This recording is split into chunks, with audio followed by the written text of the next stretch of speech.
અમદાવાદના ખોખરામાં આવેલ 7 ડે સ્કૂલની ઘટના પર કોંગ્રેસના મુખ્ય પ્રવક્તા ડોક્ટર મનીષ દોશીએ નિવેદન આપ્યું છે। 7 ડે સ્કૂલમાં બનેલી ઘટના અંગે કોંગ્રેસના મુખ્ય પ્રવક્તા ડોક્ટર મનીષ દોશીએ ચિંતા વ્યક્ત કરી છે। ડોક્ટર મનીષ દોશીએ કહ્યું કે વર્ગખંડમાં બાળકો હત્યા લઈને આવે તે ગંભીર ચિંતાનો વિષય છે। સમગ્ર વ્યવસ્થામાં ખામીઓ પર સવાલ ઉઠતા તેમણે શાળાઓમાં ગાંધીજીના અહિંસા અને મૂલ્યોના પાઠ શીખવવાની જરૂરિયાત પર ભાર મૂક્યો છે। વધુમાં ડોક્ટર મનીષ દોશીએ કહ્યું કે શાળા કોલેજોમાં હિંસાની ઘટનાઓ ચિંતાજનક છે। એકલતા પણ આનું એક કારણ હોઈ શકે। મનીષ દોશીએ સરકાર અને સામાજિક શૈક્ષણિક સંસ્થાઓને બાળકોના સર્વાંગી વિકાસ પર ધ્યાન આપવા અપીલ કરી છે। ગુજરાતની અંદર શાળાની અંદર અમદાવાદમાં બનેલી ઘટના સ્કૂલના બાળકો પોતે હિંસાનો આશ્રય હથિયાર લઈને સ્કૂલમાં આવે, મને એમ લાગે છે કે આ કઈ દિશા તરફ આપણે ગુજરાત જઈ રહ્યું છે। વર્ગખંડની અંદર શિક્ષકો અને કેમ્પસ સલામત બને એ અતિ આવશ્યક છે, પણ એક મારામારી થાય અને પોતાના સ્વઅધ્યાયીને છડી મારી દે, મને એમ લાગે છે કે આ ચિંતાજનક છે। મા બાપો માટે પણ ચિંતાજનક છે, શિક્ષણ વિભાગ માટે પણ ચિંતાજનક અને શિક્ષણની વ્યવસ્થા માટે પણ ચિંતાજનક છે। આ એક બનાવને માત્ર એક બનાવ પૂરતું લેવાની જરૂર નથી, પણ આ સમગ્ર વ્યવસ્થામાં ક્યાં ક્યાં ખામી છે, આપણે ક્યાં ગાંધીથી દૂર જઈ રહ્યા છીએ, ગાંધીના વિચારોથી।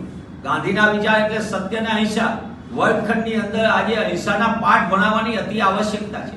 બાળકને આપણે વાત તો કરીએ છીએ કે રાષ્ટ્રીય શિક્ષણ નીતિમાં મૂલ્ય આધારિત રાજનીતિ, મૂલ્ય આધારિત શિક્ષણ, પણ મૂલ્યોનો જે રીતે હાસ થાય છે, કેમ્પસની અંદર નશાનું આવે, શાળા કક્ષાએ મારામારીની અંદર જીવ જાય, આ રાજનીતિ ટિપ્પણી કરતા પણ હું શિક્ષણ વ્યવસ્થાને સાથે વર્ષોથી સંકળાયો એટલે કહું છું કે આપણા બાળકોને આપણે કઈ દિશા તરફ લઈ જઈ રહ્યા છીએ। આ જે રીતે જુદી જુદી ગેમ્સના કારણે બાળકોમાં હિંસાનું વલણ વધે છે, એકલતાના કારણે વધુ છે, મા બાપો નથી પૂછતા કે મારો બાળક શું કરે છે, એટલે રોકવાનું અને ટોકવાની પ્રક્રિયા પણ બહુ અતિ આવશ્યક હોય છે। ત્યારે હું આપના માધ્યમથી માંગ કરું છું કે સરકાર, સામાજિક સંસ્થાઓ અને ખાસ કરીને શૈક્ષણિક સંસ્થાઓ એ માત્ર ફી ઉઘરાવવા માટેનું ધ્યાન કેન્દ્રિત ન કરે, પણ બાળકનો સર્વાંગી વિકાસ માટે અહિંસાના પાઠ સાચી દિશામાં થાય અને બાળકને ખબર પડે કે આ કરાય કે ન કરાય, બાળકને એ દિશામાં પૂરતું શિક્ષણ આપવામાં આવે તો મને એમ લાગે છે કે આપણે સલામત કેમ્પસનું પણ નિર્માણ કરી શકશું અને બાળકની જિંદગી પણ બચાવી શકશું। દુઃખદ બનાવ છે, બાળકનો જે સમાચાર આપના માધ્યમથી મળે છે કે બાળકનું નિધન થયું છે, એના પરિવાર માટે બહુ ચિંતાનો વિષય છે।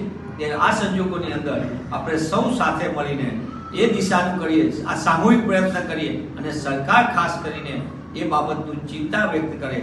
ખાલી કેવા પૂરતું ને જાહેરાતમાં મૂલ્ય આધારિત શિક્ષણ નહીં, પણ સાચા અર્થમાં મૂલ્યો શીખવાડે તો મને એમ લાગે છે કે બાળક વર્ગખંડમાં જ બાળક તૈયાર થતો હોય છે અને એમાં જ બાળકનું ભવિષ્ય બનતું હોય છે। ત્યાં વર્ગખંડના શિક્ષણની અંદર સર્વાંગી વિકાસમાં સૌથી અગત્યના પાઠ હોય તો એ અહિંસા છે અને સત્ય છે, અને એ દિશામાં આપણે સૌ ગાંધી માર્ગે આગળ વધીએ। બાળકનું પણ એમાં જીવનમાં કરીએ, પ્રાર્થના સભામાં પણ ગાંધીના વિચાર કરીએ, અન્ય એક્ટિવિટીમાં પણ ગાંધીની વાત સાથે આપણે કરીએ, મહાનુભાવોની વાત સાથે કરીએ, બાળકનું ઘડતર કરીએ તો મને એમ લાગે છે કે આ દેશનું ઘડતર મજબૂત થશે।